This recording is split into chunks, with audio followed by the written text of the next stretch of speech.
Trucking in the 1940s and 50s. Hey, I'm Rob with the Trucking Resources channel, and we're going to be talking about trucking during them decades. I had a lot of fun doing this when there's a lot I didn't know about. We're going to do this as a series. It's going to be an 8-part series, but we're combining the 40s and the 50s. And the reason is because so much of the 1940s was consumed by war. And so I will jump right into it here. I'm actually going to start in 1939 because the war started in 1939. And also in 1939, a trucking company called Peterbilt was started. Most of the other trucking companies were started before that or after that. That started in 1939, and they immediately jumped into the war effort. From 41 until 45, they were basically creating vehicles for war. But move on. In 1941, FDR created a National Interstate Regional Highway Act. And unfortunately, because there was a war going on, he created it and nothing really happened with it. We will get to that later, though what did happen. In 1942, Freightliner introduced an all-aluminum cab. Pretty cool looking trucks there for the day. So then on to 1943. In 1943, through the end of the war, Kenworth was actually a major supplier for Boeing for the B-17 and B-29 bombers. That's pretty interesting. It seems like a lot of these companies, it was about all they did was produce product for war. In 1944, Kenworth president Phil Johnson died suddenly. And that was important because in 1945, his family decided to sell Kenworth to the Pacific Car and Foundry Company. So they've owned them since 1945. Also in 1945, pretty interesting, Al Gross of Cleveland, who invented walkie-talkies in the 30s. He invented pagers later, but he invented the CB radio. And of course, CB radio is going to be a lot of these talks in the coming decades we talk about. In 1948, Fred Bosselman opened the Boston Eaton in Grand Island, Nebraska. And this is, I traced it back. There was little mom and pops. There was gas stations that did supply diesel, but this is the first time that there is something on record that says it was a truck stop. So supposedly this is the first truck stop, and it's still there. So that kind of takes us to the end of the 40s. Not a whole lot happened in the 40s. But towards the end of the 40s, the recovery from the war was over. A lot of people were coming back. They were becoming truck drivers. It was causing a demand for a whole lot of things. So a whole lot of changes happened in the 50s. In 1950, Autocar launched its all-steel cab. And in 1950, right around 1950, I couldn't find an exact date, but it was around this time that Jay's Truck Stop was started. Now, nobody really knows what Jay's Truck Stop is, and it went through a few different names. Al's Truck Stop, East Side Truck Stop.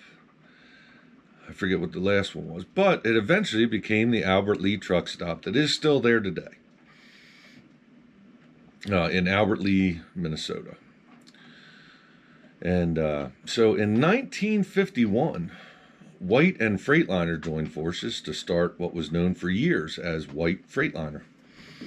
In 1952, a huge truck stop that's still there today, Johnson Quarter Truck Stop, opened in Johnstown, Colorado. And looks actually like one of the bigger ones. It may have been the biggest at the time to open to date, up till that date.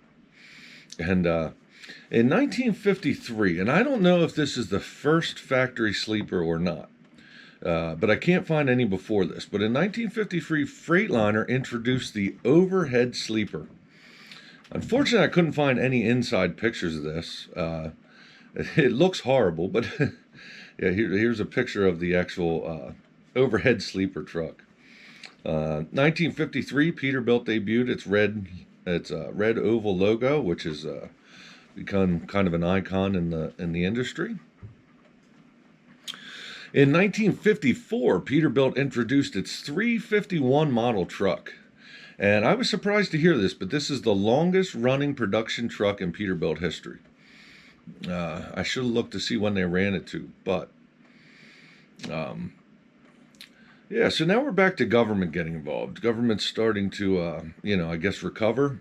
And in 1954, Eisenhower had a renewed interest in FDR's Interstate Regional Highway Act. It took a couple years, but in 1956, Eisenhower signed in the Federal Highway Act, which created our interstate highway system. And this actually may have been one of the biggest things to ever happen in trucking. I mean, remember, back then, everybody's driving on 2-lane roads, maybe 4-lane roads, but this actually invented the interstate. So for trucking, it was probably great. Maybe for mom and pop businesses that are on them off roads and depend on business, maybe not so great. We've all heard nightmares about a highway coming through and closing down businesses.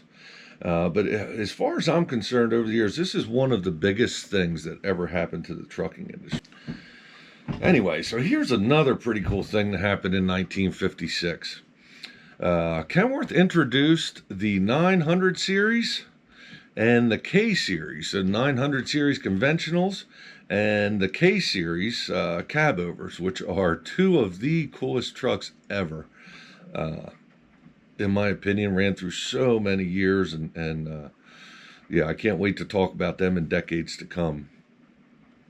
Another interesting thing, that same year, Malcolm McLean or McLean, I'm not sure which, but he pioneered containerized intermodal.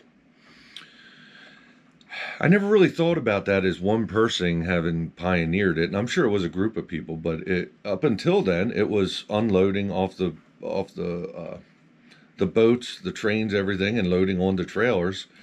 And apparently he really streamlined that whole industry. I'm going to look into that a bit more. So in 1957, another big thing in history is Jimmy Hoffa was elected.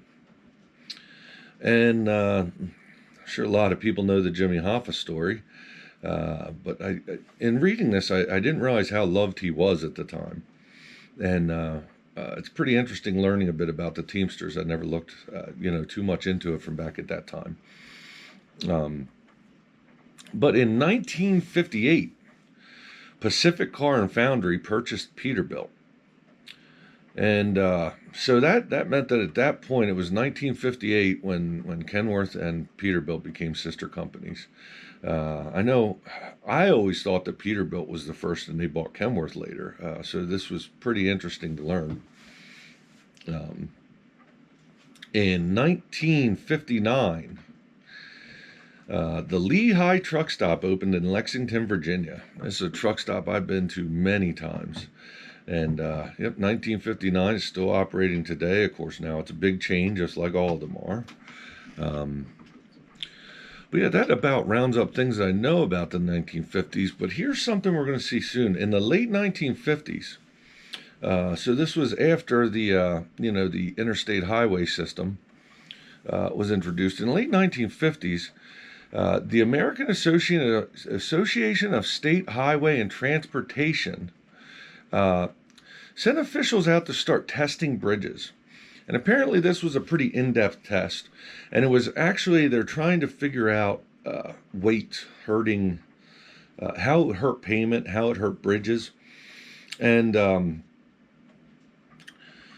this is actually going to come more around to laws that come in the 60s. And these are laws that we still follow today. And it may have also been it may have actually saved our roads, although it's kind of a pain for us truck drivers. But, it may have been a big thing. These tests probably took a lot of time or added a lot of time to our roads with laws that came up. But that'll be in the next one in the 60s. Here's something I was interested to learn. Is that in the late 1950s, the Teamsters were all about job equality, and the civil rights movement was underway pretty heavily, and they were huge supporters of the civil rights movement. I did not know that. It was pretty cool to know, just something I never knew. So, um, so I enjoyed putting this together from the 40s and 50s. Please comment below if you know something that happened during that time that I forgot about, or there's only so much information I was able to pick up on different things that happened around that time. But pretty excited to get on to the the next decades. But a lot I learned here, and like I said, feel free to put anything down below that you want. Let us know what you know about the 40s and 50s that I didn't include in here. But pretty soon we'll be talking about the 60s, and yeah, getting into that. But hey, thanks everybody for listening to this. I appreciate it, and if you like this, remember to subscribe, and we'll see you soon.